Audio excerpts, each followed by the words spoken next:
This is The Real Truth. Here again, Hot Mic Series. Got an artist, multifaceted. Can't wait to get into it with this young man. Introduce yourself to the people. I go by Kaynine Da GAWD, straight out that 585, Rochester, New York, man. Still in the burg with it though. We rapping 8642, stand up. Definitely. So that's what I was gonna lead out with asking you about. Rochester, New York, upstate New York, and Spartanburg. Tell me how that happened. About 2012-ish. My grandmother actually got sick, and my mother's from Alabama. So we had made the transition down here to be closer. Instead of driving about 16 hours, started driving 5.5 from South Carolina to Alabama.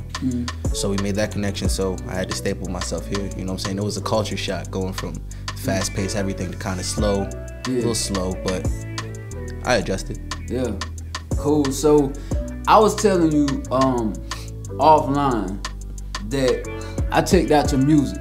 You really can rap. I appreciate that. And I don't just say that freely. You really can rap. I was impressed when I listened to your music. Yeah. One of the songs I just really like how you were in the pocket on. I think it's 704 Freestyle. Yeah. And just how you came in on that and just the storytelling. Now, when I hear your music, some of the songs that I hear you flowing on, you give me a kind of like a Kendrick feel. Yeah, so people say that all the time. I get Kendrick, Cole, Drake. Yeah.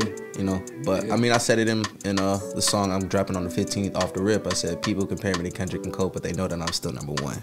Okay, all right. So, hey, love the confidence. So, in your bio that you sent over, you say you do rap and R&B. Oh yeah. Talk to me about that. R&B is like, that's really my first love. Like, people will see me in my headphones and thinking I'm listening to some crazy rap shit. It's actually, I'm listening to R&B crazy. Like, I got an R&B playlist that's like 32 hours long. I indulge in it. I feel like R&B helps you become a better rapper. Helps me with storytelling a lot too. But I feel like I get more commercial success with my R&B stuff because everybody loves the melodies. Like, I kind of had a little success with 2018 Love. On TikTok, it caught a little wave, people doing transitions and everything, and I feel like that's really one of my main standout songs for the year right now. Okay, so is there like an alter ego with No, everything is me. Name? Everything is me. All right, cool. So let me ask you this, and I know like cause I know quite a few artists from up north, and they tie the God to their name. Yeah. Now I know yours, it looks like it's an acronym. It is. And the way you spell it, what does it stand for? Greatness always will deliver. So I feel like I stand on that. That's like a life motto. Like, if you great, show you that you are great. And I feel like I've been doing that since I started. All right. Greatness always will deliver. Yeah, I like that. So the God part, even though you spell it, is that like a standardized up north thing? Is it like God by the flow, or in a way? I mean, some people use it differently. I mean, I feel like the God is more of for a confidence and a swagger boost a little bit. Like, I feel like people say top tier and then God tier is a different, you know what I'm saying? It's a different standard for rap. And I feel like if I want to do this full time, I got to be better than the best. You know what I'm saying? Why not almost perfect? And one of the things that I acknowledge as well, and I had put up a post about it a couple weeks back, when it comes to lyricists, Spartanburg got some lyricists. And it's just happenstance, I guess, that you landed and where I feel like in the upstate, some of the coldest lyricists are. Yeah. Have you had the privilege of working with any of them, or? I feel like I have my few select people that I've worked with. I'm getting more features out now, but I feel like people are scared to hop on the track with me, honestly. Cause I mean, people expect me to sound like Spartanburg, but I'm not. I just stay here. You know what I'm saying? I'm bringing New York. That's just me. So I feel like people are more necessarily scared to hop on the track with me because they feel like they can't keep up. But okay. Yeah. Again, like and that leads me into my other question, my next question, because some people say when you're doing music, sometimes you gotta show a level of humility, and it's a fine line between being arrogant and humble. But I like the way you put in your bio, you said, I'm a humble beast. I am. So talk to me about that.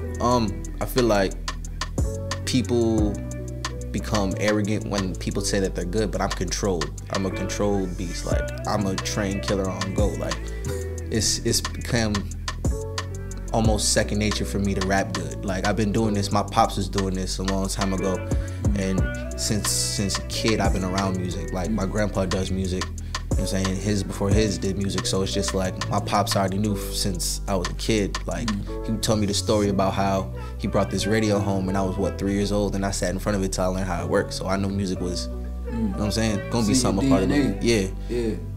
Okay.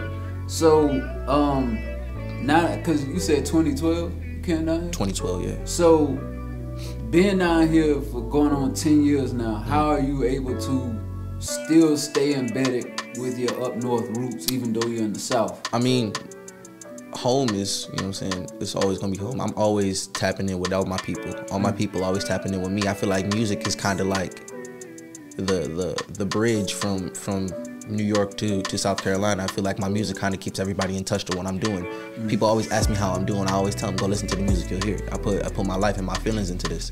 For real. You know what I'm saying? I take it serious. But I feel like everybody still that I rock with up there, they still tap in, they still mess with me. So when you relocated here, yeah, I know you said it was kind of like slower pace, a little culture shock. Did it impact your creativity at all? It actually helped it, you know, because you know what I'm saying, up north you get the G units, the Dipsets, the 50 Cents, you know what I'm saying, the Wu-Tangs. Now coming down here, I gotta learn about, you know what I'm saying, the Jeezys, you know what I'm saying, and all the Southern, the Gucci Manes, you know what I'm saying, the Bankroll Freshies of, you know what I'm saying. I feel like that kind of helped me. Like, I was always a lyricist, you know, boom bap is where I feel home at, on boom bap beats, but like, now I can rap over trap beats now, and I had to learn how to, you know what I'm saying, mix the styles. Cool, man. So, also I noticed, engineer, DJ. Yeah. Talk to me. That was second nature. I feel like, because my pops was an engineer and he did it, but DJing was kind of like a second skill that I had to learn. I feel like I had to master all the arts of hip hop. You know what I'm saying? DJ is like also another way that you can kind of learn crowd control for like performances and everything. Being able to control the room with just music, and being able to know what songs to play at what time for the mood. So that's one thing. Do you feel like being well-rounded has made you, like, by having that one-stop shop, has it helped you and molded you into being that well-rounded artist to where you really don't have to depend on anybody? Yeah, I just feel like with certain things, I always say make other money, make your money. So I feel like since I don't got to spend the money on the studio or engineer, I can save that money, I can do it towards video. Soon I'll get enough fame and notoriety that people gonna want to shoot the video, so it's other money will make money. That's my idea of it. That's dope. I like that concept. So if you looking at your, because you know people say a jack of all trades, master of none. So if you looking at your engineering, your DJing, you being an artist, which one would you kind of lean towards and say, this is my area of expertise? Being an artist, obviously. Being an artist? Yeah. Okay. I mean, DJing is fun. That's not my thing. Like, I wouldn't go out and go on a tour and DJ somebody else's. I feel like I want to be front and center on stage. You know what I'm saying? I'm the youngest of three boys.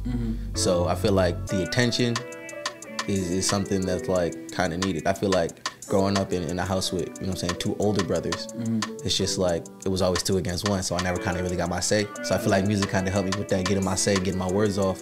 So I always want to be the front center of attention, you know, and they always say the youngest is spoiled, so.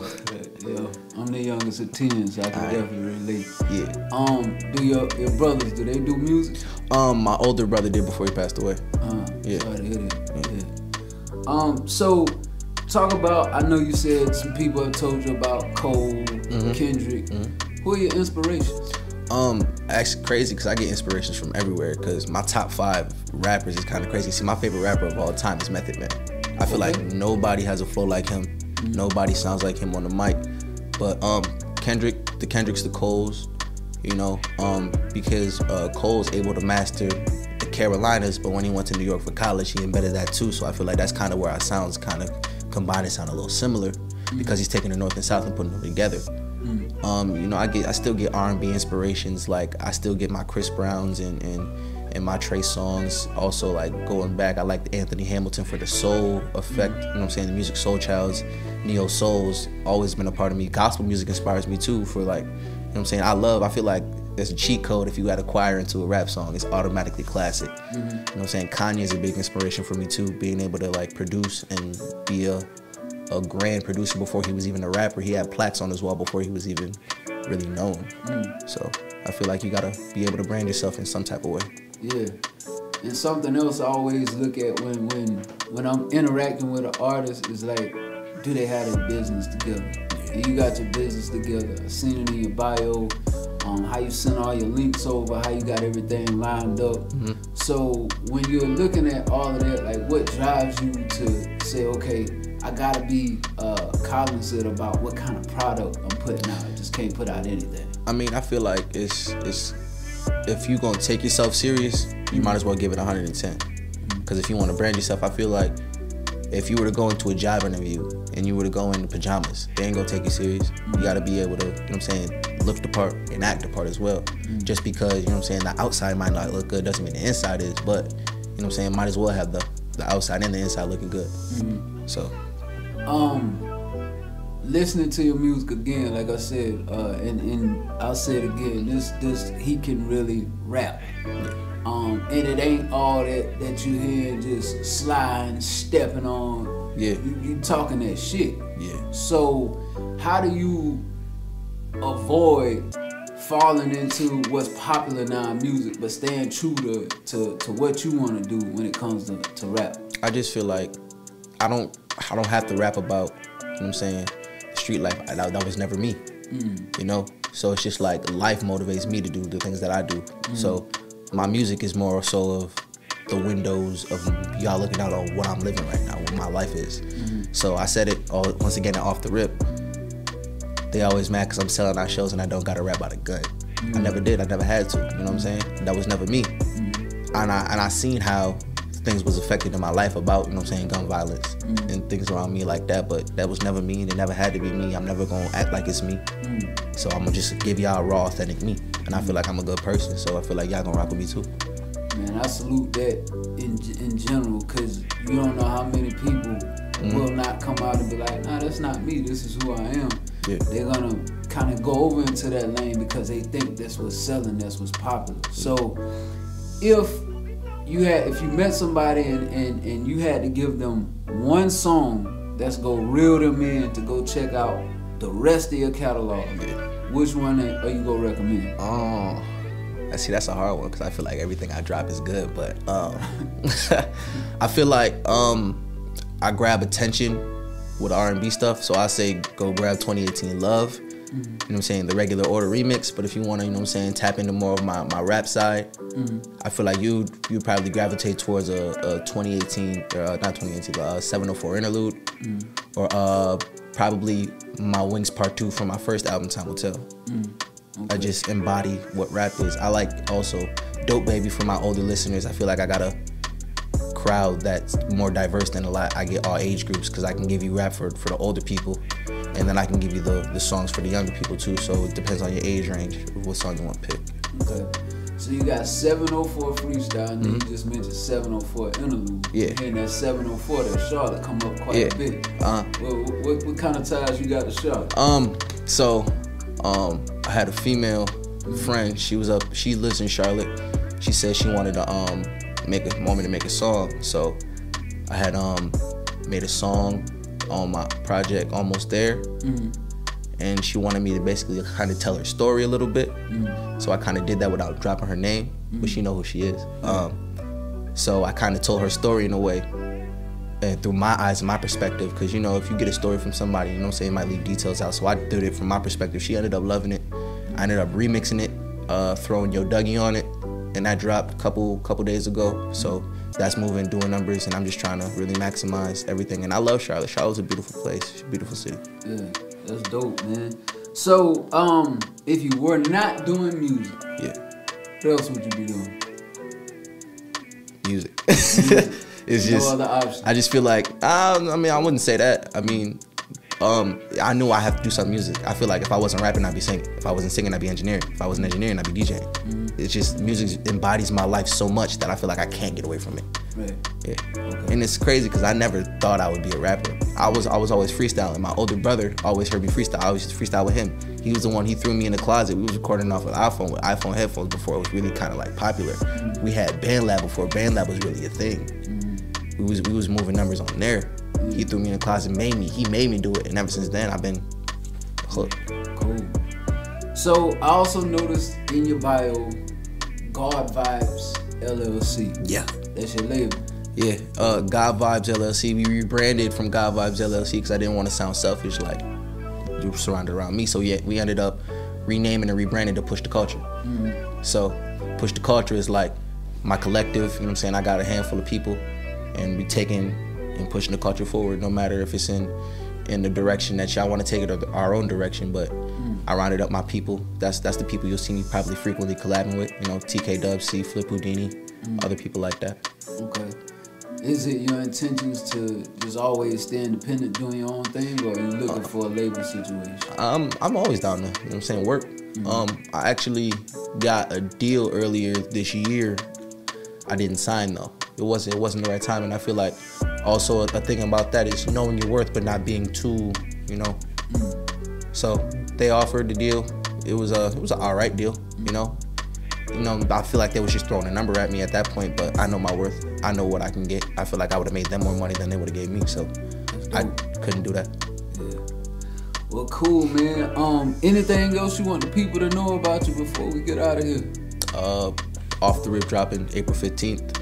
Okay. Go check out everything I got out right now. Yeah. Kaynine Da GAWD on all platforms. Instagram, Kaynine Da GAWD. TikTok, Kaynine Da GAWD. We're just really rebranding everything. Snapchat, Kaynine Da GAWD. Everything's Kaynine Da GAWD on me. Cool. And I'll say again, man, as we end this off, like, again, I was thoroughly impressed by his music.